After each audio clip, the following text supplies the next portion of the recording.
فاعوذ باللہ من الشیطان الرجیم بسم اللہ الرحمن الرحیم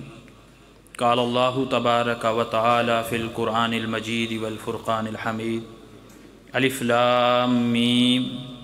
ذالک الکتاب لا ریب فیہ ھدی للمتقین وقال النبی صلی اللہ علیہ وسلم کنت نبیا وآدم بین الماء والطین او کما قال علیہ الصلاۃ والسلام۔ سب سے پہلے مشیت کے انوار سے نقش روح محمد بنایا گیا، سب سے پہلے مشیت کے انوار سے نقش روح محمد بنایا گیا، پھر اسی نقش سے مانگ کر روشنی بزم کونوں مکان کو سجایا گیا۔ ہر ابتدا سے پہلے، ہر انتہا کے بعد، ہر ابتدا سے پہلے، ہر انتہا کے بعد ذات نبی بلند ہے، ذات خدا کے بعد دنیا میں احترام کے لائق ہیں جتنے لوگ، میں سبھی کو مانتا ہوں مگر مصطفیٰ کے بعد۔ محترم بزرگوں، دوستو، آج کی ہماری یہ پروقار پر رونق محفل جو نور قرآن اور صاحب قرآن کے عنوان سے معنون ہے، یہ محفل بہت ہی بابرکت ہے اس اعتبار سے کہ اس محفل کی نسبت اس ذات کے ساتھ ہے جو مقصود کائنات ہے، مطلوب کائنات ہے، کہ جن کی وجہ سے اللہ تبارک و تعالیٰ نے اس کائنات کو بنایا، سجایا۔ اور اگر امام الانبیاء، خاتم الانبیاء، امام الرسل، صاحب لولاک، مکین گنبد خضرا، حسنین کے نانا رقیہ، زینب، فاطمہ اور ام کلثوم کے والد محترم جناب محمد مصطفیٰ صلی اللہ علیہ وسلم نے کائنات میں تشریف نہ لانا ہوتا تو اللہ تبارک و تعالیٰ اس کائنات کو وجود نہ بخشتے، نہ زمین ہوتی، نہ آسمان ہوتا، نہ جنت ہوتی، نہ جہنم ہوتی، نہ آسمان ہوتے، نہ نبی ہوتے، نہ بلبل ہوتی، نہ دریا ہوتے، نہ سمندر ہوتے، نہ فلک ہوتا، نہ عرش ہوتا، نہ میں ہوتا، نہ تم ہوتے۔ یہ صرف اس وجہ سے ہے کہ اللہ تبارک و تعالیٰ نے آخر میں اپنے محبوب تمام نبیوں کے بعد امام الانبیاء کو مبعوث کرنا تھا۔ بہرحال یہ موضوع نور قرآن اور صاحب قرآن کے نور، یہ ہے ہی قرآن، اور قرآن یہ نور ہے، اور صاحب قرآن وہ بھی ایک قرآن ہے۔ جس طرح ہمارے علماء حضرات، معزز مہمان گرامی آئیں گے، اس موضوع پہ وضاحت کریں گے، بتلائیں گے کہ در حقیقت اللہ تبارک و تعالیٰ نے دو قرآن نازل کیے، ایک قرآن الفاظ کی صورت میں اور ایک قرآن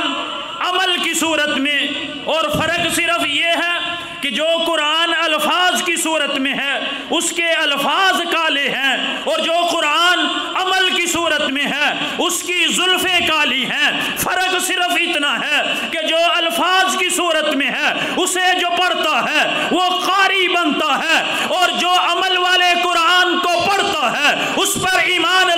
لاتا ہے وہ اللہ کے نبی کا صحابی بنتا ہے۔ تو اس لیے اسی پروگرام کو آگے لے جاتے ہوئے اس علاقے کے بہت ہی مشہور و معروف اور دنیا خطابت میں ایک ابھرتا ہوا ستارہ، شہباز خطابت، واضح نکتہ دان، ہمارے مسلک کی پہچان، اور صرف ایک ہی نسبت کافی ہے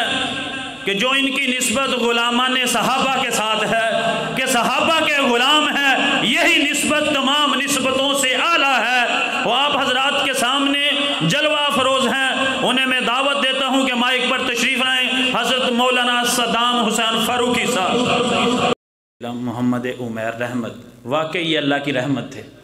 کہ اللہ نے ان پہ رحمت کی، اور جو چیز دیکھنے کی اور غور کرنے کی، فکر کرنے کی ہے بالخصوص اس گاؤں والوں کے لیے، وہ یہ ہے کہ ماشاءاللہ اتنا دل خوش ہوا کہ آپ کے مدرسے میں اتنی محنت اور اتنی توجہ کی جا رہی ہے طالب علموں کے اوپر، بچوں کے اوپر، کہ وہ آپ کے سامنے ہی ہے۔ آپ کو چاہیے کہ آپ زیادہ سے زیادہ اس انتظامیہ کے ساتھ، اساتذہ کے ساتھ مزید تعاون کریں، تاکہ یہی بچے کل کو جا کے یہ علماء میں ان کا شمار ہو، جید علماء میں ان کا شمار ہو، اور یہ آپ کے علاقے کی، آپ کے گاؤں کی ایک پہچان ہو۔ کتنے خوبصورت انداز میں آپ حضرات کے سامنے وہ اپنا کلام پیش کر رہے تھے۔ تو ایک بات جو ضروری ہے، سردی تو ٹھیک ہے، سب کو پتہ ہے، لیکن لگتا ہے کہ آپ لوگ گھروں لڑ کے آئے ہو، گھر دیاں اجازت نہیں دیتی تو ہاں کہ جاواں گے ضرور جان دو، پر اتھے جا کے سبحان اللہ نہیں کہاں گے، کوئی انج دی گل ہے۔ جب آپ کو کوئی بات سمجھ آئے، جو بھی تقریر کرنے والا، نعت پڑھنے والا، وہ پڑھتا ہے مجمع کی وجہ سے، آپ نے اسے بیان کروانا ہے، آپ نے اسے کلام پڑھوانا ہے، تو اس لیے جب بات سمجھ آئے تو کیا کہنا ہے؟ کیا کہنا ہے؟ اونچی آواز سے کیا کہنا ہے؟ سبحان اللہ۔ اور یہ جو محفل یہاں پہ جو ہم اللہ کے گھر میں آئے ہیں، یہ اپنی مرضی سے نہیں آئے، اللہ نے انتخاب کیا ہے۔ اور جو طالب علم، اسٹوڈنٹ یہاں پہ پڑھ رہے ہیں مدرسے میں، جو حفظ کر رہے ہیں، ناظرہ پڑھ رہے ہیں، یا دوسرا کوئی کورس شروع کر رہے ہیں، پڑھ رہے ہیں، ان کو اللہ نے منتخب کیا ہے۔ اور اللہ تبارک و تعالیٰ اس کا انتخاب کرتے ہیں جس پہ اپنی رحمت کرتے ہیں۔ اسی کے متعلق ایک تاریخ میں واقعہ لکھا ہے نور الدین زنگی کا۔ آپ نے سنا ہوگا کہ کچھ لوگ تھے یہودیوں کے ساتھ، یہودی مذہب رکھتے تھے، وہ آپ علیہ الصلوۃ والسلام کی قبر کی کھدائی کر رہے تھے، یعنی وہ چاہتے تھے کہ اللہ کے نبی کے جسم اطہر کو نکال لیا جائے۔ تو پوری دنیا تھی، پوری دنیا میں اللہ تبارک و تعالیٰ نے نور الدین زنگی کا انتخاب کیا۔ عرب کے لوگ بھی تھے، دوسرے لوگ بھی تھے، لیکن اللہ تبارک و تعالیٰ نے انتخاب نور الدین زنگی کا کیا، کیونکہ اللہ کی رحمت نور الدین زنگی پہ ہوئی۔ تو اللہ تبارک و تعالیٰ نے خواب میں بتلا دیا کہ میرے محبوب پریشان ہیں، ذرا ان کی خبر گیری کرو۔ پھر نور الدین زنگی وہاں پر گئے، مدینہ منورہ گئے، وہاں جا کے دعوت کی، تمام لوگوں کو بلوایا، لیکن جو خواب کے اندر لوگ نظر آئے وہ نہیں تھے۔ وہاں سے پوچھا گیا کوئی رہ تو نہیں گیا جو دعوت میں نہیں آیا؟ بتلایا گیا کہ 2-3 نوجوان ہیں، بڑی اللہ کی عبادت کرتے ہیں، کمرے سے نہیں نکلتے، وہ نہیں آئے، وہ صرف ذکر کرتے ہیں۔ تو جب ان کو بلایا گیا، وہاں دیکھا تو وہی لوگ تھے جو اللہ تبارک و تعالیٰ نے نور الدین زنگی کو خواب میں بتلایا تھا کہ یہ لوگ میرے محبوب کو پریشان کر رہے ہیں۔ پھر نور الدین زنگی نے ان کے کمرے کی چیکنگ کی، تلاشی لی، چٹائیاں اٹھائی، تو نیچے سے ایک سرنگ تھی جو امام الانبیاء کی قبر اطہر تک جا رہی تھی۔ بعض روایات میں یہ بھی ہے کہ وہ اللہ کے نبی کے قدموں تک پہنچ چکے تھے کہ نور الدین زنگی جب اس سرنگ میں داخل ہوتا ہے، جب چلتے چلتے دیکھتا ہے کہ سرنگ میں اندھیرا ہے، لیکن جب قریب جا کے پہنچتا ہے ایسے ہے کہ جیسے سورج چمک رہا ہے۔ جب قریب جا کے دیکھا تو میرے مدنی آقا کے پاؤں مبارک کی روشنی تھی۔ تو نور الدین زنگی نے حضور علیہ السلام کے قدموں کو بوسہ دیا، اور اس کے بعد پھر قبر مبارک کے کچھ فاصلے پر چاروں طرف ایک شیشے کی دیوار کھڑی کر دی کہ تاکہ بعد میں کوئی بے ایمان میرے محبوب پیغمبر حضرت محمد مصطفیٰ صلی اللہ علیہ وسلم کی ایسی گستاخی نہ کر سکے۔ تو اللہ تبارک و تعالیٰ نے پوری دنیا میں تمام مسلمانوں میں سے انتخاب کس کا کیا؟ نور الدین زنگی کا۔ تو آپ کے گاؤں میں، آپ کے علاقے میں جو لوگ، جو بچے اس مدرسے میں پڑھتے ہیں، جو لوگ مسجد مدرسے کے ساتھ تعاون کرتے ہیں، در حقیقت اللہ نے ان لوگوں کو اپنے دین کے لیے منتخب کر لیا۔ تو اس لیے آپ نے بڑھ چڑھ کے اب مدرسے کے ساتھ، اساتذہ کے ساتھ تعاون کرنا ہے۔ ابھی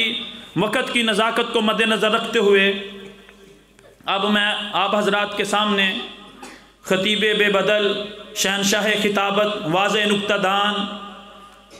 حضرت مولانا پیر جی علامہ نور الحسن انور قادری صاحب، انہیں دعوت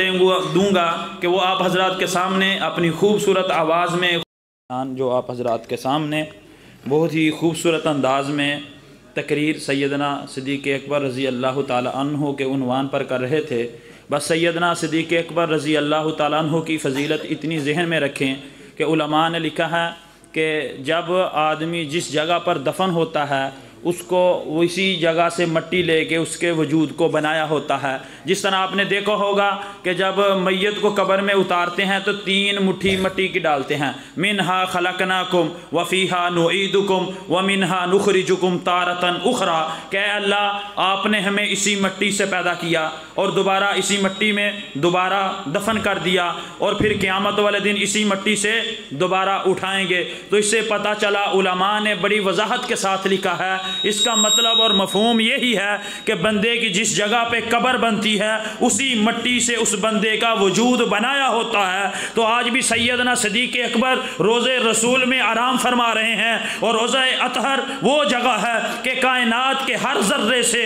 زمین کے ہر ذرے سے، عرش سے، فرش سے، ہر چیز سے اعلیٰ اگر کوئی جگہ ہے تو وہ روضہ مبارک ہے، اور وہ روضہ مبارک میں امام الانبیاء، خاتم الانبیاء، امام الرسل، صاحب لولاک مکین گنبد خضرا آرام فرما رہے ہیں، اور اسی روزے میں سیدنا صدیق اکبر آرام فرما رہے ہیں، اسی روزے میں سیدنا عمر ابن خطاب آرام فرما رہے ہیں۔ تو پتہ یہ چلا کہ جس مٹی سے میرے نبی کا وجود بنا اسی مٹی سے سیدنا صدیق اکبر کا وجود بنا، اسی مٹی سے سیدنا عمر ابن خطاب کا وجود بنا۔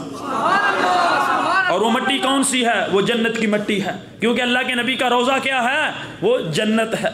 کیونکہ اللہ کے نبی، جب ہم یہاں سے درود پڑھتے ہیں تو فرشتے لے کے جاتے ہیں، جا کے اللہ کے نبی کو بتاتے ہیں، یہاں پڑھتے ہیں ثواب ملتا ہے، نبی کے روزے پہ پڑھتے ہیں آگے سے جواب ملتا ہے۔ تو اس لیے سیدنا صدیق اکبر رضی اللہ تعالیٰ عنہ آج بھی اپنے محبوب کے ساتھ آرام فرما رہے ہیں۔ بہرحال ہمارا یہ پروگرام اس کو آگے لے کے چلتے ہوئے تو وقت کی گھڑیاں ختم ہوئی۔ ہمارے مہمان خصوصی تو خطیب شہنشاہ خطابت، واضح نکتہ دان، خطیب دل پذیر، ہر دل عزیز، حضرت مولانا امیر معاویہ وٹو صاحب ہمارے سامنے تشریف فرما ہیں۔ ابھی میں مختصر سے وقت کے لیے آپ کے اس علاقے کی پہچان، تو ہمارے مسلک کی جان، جو ایک دنیا نعت میں ایک ابھرتا ہوا ستارہ، اگرچہ کہتے ہیں کہ چراغ تلے اندھیرا، اپنوں کو قدر ہو نہ ہو، لیکن باہر اللہ تبارک و تعالیٰ نے پورے علاقے، پورے ضلع، بلکہ پورے صوبے، بلکہ ملک پاکستان میں جنہیں ان کے نام کو روشن کیا ہے، اور اللہ تبارک و تعالیٰ انہیں مزید ترقیوں سے نوازے، اور وہ کسی کے تعارف کے محتاج نہیں ہیں۔ وہ حضرت مولانا قاری سمیع اللہ عارفی صاحب، یہ آپ ہی کے گاؤں کے ہیں، آپ ہی کے علاقے کے ہیں، وہ تشریف لاتے ہیں اور مختصر کلام پیش کرتے ہیں۔ حضرت مولانا قاری سمیع اللہ عارفی صاحب۔